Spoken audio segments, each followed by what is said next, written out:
नमस्कार दोस्तों, मैं विमलेश गौतम और आप देख रहे हैं ट्रिपल वे ओवरसीज़। दोस्तों, अभी हमारे पास रेगुलर बेस पर वीज़ा आ रहे हैं और रिक्वायरमेंट्स भी रेगुलर बेस पर आ रही हैं। कोई भी प्रोफाइल हो हमारे पास में, जैसे चाहे वो एस पास प्रोफाइल हो या वर्क परमिट प्रोफाइल हो, रिक्वायरमेंट्स काफ़ी आ रही हैं और इतनी क्वांटिटी में रिक्वायरमेंट्स आ रहे हैं कि हमारे पास में कैंडिडेट्स नहीं हैं। रेलेवेंट कैंडिडेट्स कम हैं या नहीं हैं, कई बार वैकेंसी आती है और चली जाती है। हमें दुख होता है कि हम उस वैकेंसी में कैंडिडेट को पुट नहीं कर पाए। तो इसके लिए हम लोगों ने सोचा कि एक वॉक इन इंटरव्यू किया जाए, जिसमें से जो लोग भी सिंगापुर में अप्लाई करना चाहते हैं, सिंगापुर में करियर बनाना चाहते हैं, एस पास वीज़ा में जाना चाहते हैं या वर्क परमिट में जाना चाहते हैं, बट उनको सिंगापुर में एंट्री करना है, वैसे लोग हमारे ऑफिस में आ सकते हैं। हमारे पास में कितनी वैकेंसीज़ हैं ये मैं आपको शेयर करता हूं मैं, और इंटरव्यू का शेड्यूल क्या है वो भी मैं आपको शेयर करता हूं। दोस्तों, हमारे पास जो रिक्वायरमेंट है अभी इस टाइम पर, गल्फ रिटर्न सभी ट्रेड की रिक्वायरमेंट है। गल्फ रिटर्न में ऑल ट्रेड वर्कर्स, कोई भी ट्रेड में काम किया हो, 2 साल का एक्सपीरियंस होना चाहिए गल्फ में, किसी भी कंट्री में कम से कम 2 साल का, ज़्यादा होगा चलेगा, कोई इशू नहीं, अच्छी बात रहेगी उनके लिए, लेकिन मिनिमम 2 ईयर का एक्सपीरियंस होना चाहिए। एसी टेक्नीशियन की रिक्वायरमेंट है, एसी डक्टमैन की रिक्वायरमेंट है, सुपरमार्केट सुपरवाइजर की रिक्वायरमेंट है, मीट कटर की रिक्वायरमेंट है, मैकेनिकल इंजीनियर की रिक्वायरमेंट है, ऑटोमोबाइल इंजीनियर की रिक्वायरमेंट है, मैकाट्रॉनिक्स इंजीनियर की रिक्वायरमेंट है, इलेक्ट्रिकल इंजीनियर की रिक्वायरमेंट है, रोबोटिक्स इंजीनियर की रिक्वायरमेंट है, केमिकल इंजीनियर की रिक्वायरमेंट है, प्लास्टिक इंजीनियर की रिक्वायरमेंट है, मेंटेनेंस इंजीनियर की रिक्वायरमेंट है, साइट इंजीनियर की रिक्वायरमेंट है, साइट इंजीनियर में मैकेनिकल कैंडिडेट की रिक्वायरमेंट है, एमएपी इंजीनियर की रिक्वायरमेंट है, पाइपिंग इंजीनियर की रिक्वायरमेंट है, प्रोजेक्ट इंजीनियर की रिक्वायरमेंट है, प्रोजेक्ट मैनेजर की रिक्वायरमेंट है, सेमी कंडक्टर इंजीनियर की रिक्वायरमेंट है। इसके अलावा हमारे पास में जो रिक्वायरमेंट है, सीएनसी ऑपरेटर की रिक्वायरमेंट है, सीएनसी प्रोग्रामर की रिक्वायरमेंट है, सीएनसी मशीनिस्ट की रिक्वायरमेंट है, एग्जीक्यूटिव ऑपरेटर की रिक्वायरमेंट है, 6G वेल्डर की रिक्वायरमेंट है, इसका फोल्डर की रिक्वायरमेंट है। इसका फोल्डर की रिक्वायरमेंट हमारे पास काफ़ी क्वांटिटी में है। और हमारे पास में नर्स की रिक्वायरमेंट है, हेल्थ केयर असिस्टेंट की रिक्वायरमेंट है। दोस्तों, रिक्वायरमेंट हमारे पास काफ़ी क्वांटिटी में है। सुपर मार्केट के लिए रिक्वायरमेंट है। मीन्स अभी जो रिक्वायरमेंट है, रिक्वायरमेंट आती है और बहुत जल्दी क्लोज हो जाती है, क्योंकि हमारे पास में रिलेवेंट कैंडिडेट्स कम होते हैं। तो कोई भी कैंडिडेट इन फील्ड से हो, जो मैंने शेयर किया अभी आपको, वो कैंडिडेट हमारे ऑफिस में 29 तारीख से लेकर 31 तारीख के बीच में विजिट कर सकते हैं, कहीं से भी पैन इंडिया से। और उनका जो प्रोसेस रहेगा, प्रोसेस उनका काफ़ी फास्ट हो जाएगा। रिक्वायरमेंट हमारे पास में काफ़ी क्वांटिटी में है, और जो वैकेंसीज हमने शेयर की हैं इसमें से एस पास वीज़ा भी है, ई पास भी है, पीसीएम वर्क परमिट भी है, और जो कंस्ट्रक्शन वर्क परमिट होता है उसकी भी रिक्वायरमेंट्स है। दोस्तों, रिक्वायरमेंट आज के डेट में हमारे पास में 600 पीसीएम की रिक्वायरमेंट है, लगभग 600 के समथिंग कंस्ट्रक्शन वर्कर की रिक्वायरमेंट है। और इसके अलावा जो एस पास की रिक्वायरमेंट होती है वो रेगुलर बेस पर आती है, कभी 2, कभी 4, कभी 1, ऐसे करके रिक्वायरमेंट आती रहती है। वैकेंसीज़ की कैटेगरी जो हमने शेयर की, ये रिक्वायरमेंट है, इसमें रिलेवेंट कैंडिडेट्स होना ज़रूरी है। जैसे मैंने कहा कि एमईपी इंजीनियर की रिक्वायरमेंट है, तो एमईपी इंजीनियर के रूप में उनको कम से कम 3 साल का एक्सपीरियंस होना चाहिए, डिग्री होना चाहिए, इंग्लिश अच्छी होना चाहिए। कोई भी कैंडिडेट, कोई भी ग्रेजुएट हो, कोई भी ग्रेजुएट मीन्स किसी भी स्ट्रीम में ग्रेजुएशन किया हो और इंग्लिश अच्छी हो और 20 साल से लेकर 28 साल के बीच में एज हो, उनका सिंगापुर में काम ऑलमोस्ट 99% हो जाएगा। हमारे पास में काफ़ी रिक्वायरमेंट्स हैं। कोई भी कैंडिडेट 20 साल से ज़्यादा उम्र होना चाहिए और 28 साल से कम होना चाहिए। कोई भी कैंडिडेट जिसकी इंग्लिश अच्छी हो, ग्रेजुएट हो, और उनके पास में डिग्री सर्टिफिकेट होना चाहिए। दोस्तों, अभी हमारे पास में जो भी रिक्वायरमेंट्स है उसमें से इंटरव्यू बहुत फास्ट होता है, और कोई भी कैंडिडेट जो डिग्री होल्डर है, मीन्स ग्रेजुएट है, लेकिन उसके पास डिग्री नहीं है, प्रोविजनल है, उसके बेस पर वीज़ा एप्लीकेशन नहीं होगा। कैंडिडेट के पास में ओरिजिनल डिग्री होना चाहिए, फाइनल डिग्री होना चाहिए, तभी उनका वीज़ा एप्लीकेशन होगा। कोई भी candidate, male candidate, female candidate के लिए कुछ प्रोफाइल्स कम रहेंगी, लेकिन डॉक्यूमेंट्स लेकर वो विजिट कर सकते हैं। मैचिंग होगा तो डेफिनेटली उसमें प्रोसेस करेंगे। कोई भी कैंडिडेट मेल कैंडिडेट हो, मेल कैंडिडेट के पास जो भी डिग्री रहेगी, डिग्री का मीन्स फाइनल सर्टिफिकेट चाहिए, फाइनल सर्टिफिकेट होगा तो उनका सिंगापुर में काम हो जाएगा। इंग्लिश अच्छी होना चाहिए, क्योंकि उनका इंटरव्यू होगा, तो इंटरव्यू में उनको मीन्स ऑब्वियसली प्रेजेंटेशन अच्छा रखना होगा।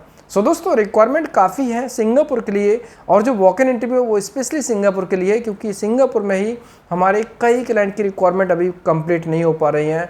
डेली बेस पर रिक्वायरमेंट आती है, उसमें से कई बार 50% वैकेंसी वैसे ही चली जाती है, कभी कभी 70% वैकेंसी वैसे ही चली जाती है, जिसमें हम कुछ भी नहीं कर पाते, क्योंकि रिलेवेंट कैंडिडेट्स नहीं होते हैं। रिलेवेंट कैंडिडेट्स नहीं होंगे तो कोई भी क्लाइंट उन डॉक्यूमेंट्स को एक्सेप्ट नहीं करेगा। दोस्तों, रिक्वायरमेंट कई है, और कुछ रिक्वायरमेंट ऐसी हैं जो रोटेट होती हैं। अभी है अगले महीने नहीं है तो नेक्स्ट मंथ आ जाएगी, उसके बाद में नेक्स्ट मंथ में आएगी। तो कुछ वैकेंसीज रोटेट होती रहती है। इसलिए कोई भी कैंडिडेट जो सिंगापुर जाने के इच्छुक हों, इन डेट्स में 29 को, 30 को, 31 को हमारे ऑफिस विजिट कर सकते हैं और डॉक्यूमेंट्स लेकर आए, सभी डॉक्यूमेंट, जिसमें से उनका रिज्यूमे होना चाहिए, पासपोर्ट ओरिजिनल होना चाहिए, फ़ोटो होना चाहिए, एजुकेशन सर्टिफिकेट जितने हो वो सभी होना चाहिए, और एक्सपीरियंस सर्टिफिकेट जितने हो वो सभी होना चाहिए, और सबका एक सेट जीरोक्स कॉपी भी होना चाहिए। सभी का एक सेट जीरोक्स कॉपी ज़रूरी है। सो जो लोग भी आने वाले हैं वो डॉक्यूमेंट्स लेकर आएँ। डॉक्यूमेंट्स जब लेकर आएंगे हमारे पास में, तो उनका जहाँ पर फिट होगा हम उनको ज़रूर अपडेट करेंगे। और सबसे अच्छी बात यह है कि अभी जैसे PCM वीज़ा है वो हमारे पास में 2 दिन में वीज़ा आता है, 2 डेज़ के अंदर PCM वीज़ा आता है। आज अप्लाई करते हैं, कल आता है, नहीं तो परसों आ जाता है, 2 दिन के अंदर पक्का आ जाता है।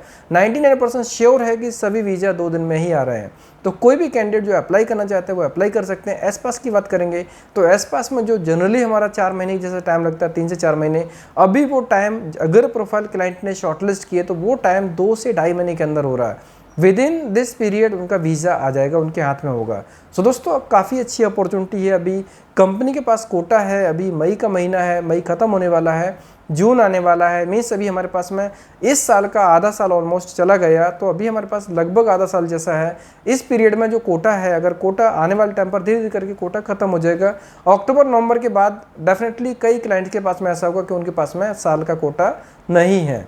तो जो लोग भी सिंगापुर जाना चाहते हैं वो लोग हमारे ऑफिस में विजिट करें, और एक ऑथेंटिक प्रोसेस में जाना चाहते हैं तो डेफिनेटली ये उनके लिए काफ़ी इंपॉर्टेंट होगा, क्योंकि ये जो प्रोसेस हमारी है डेफिनेटली कोई भी कैंडिडेट इसमें कहीं पर भी कोई क्वेरी पुट करता है उसको रिलेवेंट आंसर मिलता है और उसको सेटिस्फैक्ट्री आंसर मिलता है। सो दोस्तों जो लोग भी इंटरेस्टेड हैं, उम्र के हिसाब से वैसे तो 20 साल से 40 साल के बीच में अप्लाई कर सकते हैं, लेकिन अगर जो 20 से 28 साल के बीच में हो, ग्रेजुएट हो, इंग्लिश अच्छी हो, वो लोग डेफिनेटली आएँ और उनका जो डॉक्यूमेंटेशन होगा काफ़ी फास्ट होगा। जैसे अभी हमारे पास में रिक्वायरमेंट आई थी 23 साल के लिए, 23 साल के लिए रिक्वायरमेंट के लिए हमें काफ़ी लोगों को ढूंढना पड़ा, तब जाके हमें रिलेवेंट 2 कैंडिडेट मिले। सो दोस्तों ये बहुत इंपॉर्टेंट है। अगर कोई पहले से होता तो हम उसको पहले से प्रोसेस कर देते, और रिक्वायरमेंट ऐसी रिपीट होने वाली है। क्लाइंट ने भी हमें कहा है, कई क्लाइंट्स ने कहा जो वैकेंसी अभी है ये रिपीट होंगी, रोटेट होती रहेंगी। सो जो लोग भी अगर जाना चाहते हैं, अगर उनके रिलेवेंट प्रोफाइल नहीं है तो भी वो विजिट करें, क्योंकि उनके लिए रिलेवेंट वैकेंसी ज़रूर आएगी। जो वैकेंसीज मैंने शेयर की ये वैकेंसीज के लिए भी आए, या फिर कोई भी कॉमन ग्रेजुएट हो, प्लेन ग्रेजुएट हो, इंग्लिश अच्छी हो, हमारे ऑफिस में विजिट कर सकते हैं। उनका जॉब डेफिनेटली सिंगापुर में हो सकता है, बशर्ते वो इंग्लिश में कॉन्फिडेंट हो और इंटरव्यू क्रैक कर सकें। इंटरव्यू अपॉर्चुनिटी दिलवाना हमारा काम रहेगा। दोस्तों जो लोग भी आना चाहते हैं, अगर कुछ इन्फॉर्मेशन और भी चाहिए हो तो टीम से कॉन्टैक्ट कर सकते हैं। वैसे वॉक इन इंटरव्यू है, आप डायरेक्टली आएँ, डॉक्यूमेंट्स लेकर आएँ, और जो टाइम दिया गया है 11 बजे, 11 AM से 2 PM के बीच में ही आना है। 11 से पहले आएंगे तो ऑब्वियसली उनको थोड़ा वेट करना पड़ेगा, लेकिन 11 से 2 के बीच में वॉक इन रहेगा। 2 PM के बाद ना आए, क्योंकि जो प्रोसेस रहेगी उसको भी कंप्लीट करना होगा। 3 दिन का टाइम है, 29, 30, 31 मई। इसी पीरियड में सभी लोगों का इंटरव्यू होगा, डॉक्यूमेंट सबमिशन होगा। जिन जिन लोगों का शॉर्ट लिस्टिंग होगा उनको ऑन द स्पॉट कंफर्म कर दिया जाएगा। जो लोग बाहर से आने वाले हैं वो लोग रेडी होके आएँ, 1 दिन का समय लेके आएँ। जो शॉर्ट लिस्टेड होंगे उनका नेक्स्ट डे हम एग्रीमेंट करने वाले हैं, प्रोसेस तुरंत करने वाले हैं, क्योंकि अभी रिक्वायरमेंट काफ़ी अर्जेंट है और क्लाइंट डेली बेस पर हमें फॉलोअप लेते हैं। जनरली क्या होता है कि हमें क्लाइंट को फॉलोअप लेना होता है, लेकिन अभी क्लाइंट हमें फॉलोअप ले रहे हैं कि हमें बंदे चाहिए। सो दोस्तों रिक्वायरमेंट काफ़ी अच्छी है, गोल्डन अपॉर्चुनिटी है सभी लोगों के लिए जो लोग सिंगापुर में अपना करियर बनाना चाहते हैं। PCM वीज़ा 2 दिन में आ रहा है, और इसके अलावा एस पास वीज़ा 2 से ढाई महीने के अंदर आ रहा है। वैसे प्रोसेसिंग टाइम 90 to 120 डेज जैसा होता है, लेकिन अभी क्लाइंट की रिक्वायरमेंट अर्जेंट होने की वजह से ये टाइम काफ़ी शॉर्ट हो गया है। शॉर्ट इसका प्रोसेसिंग टाइम कैसे होता है थोड़ा सा मैं आपको समझा देता हूँ यहाँ पर। जैसे अभी किसी क्लाइंट ने कहा कि मुझे कैंडिडेट चाहिए, मान लीजिए MEP इंजीनियर, MEP इंजीनियर के डॉक्यूमेंट्स हमने भेजे, 1 वीक के अंदर वो सिलेक्शन कंफर्मेशन कर देंगे, और उसके बाद में डेट देंगे कि हम आपको 7 दिन के बाद वीज़ा अप्लाई करने वाले हैं, या फिर 15 दिन के बाद अप्लाई करने वाले हैं। जनरली जिनके पास में कोटा रेडी है और जिन क्लाइंट्स को अर्जेंट रिक्वायरमेंट है वो लोग 1 वीक के अंदर ही एप्लीकेशन कर देते हैं।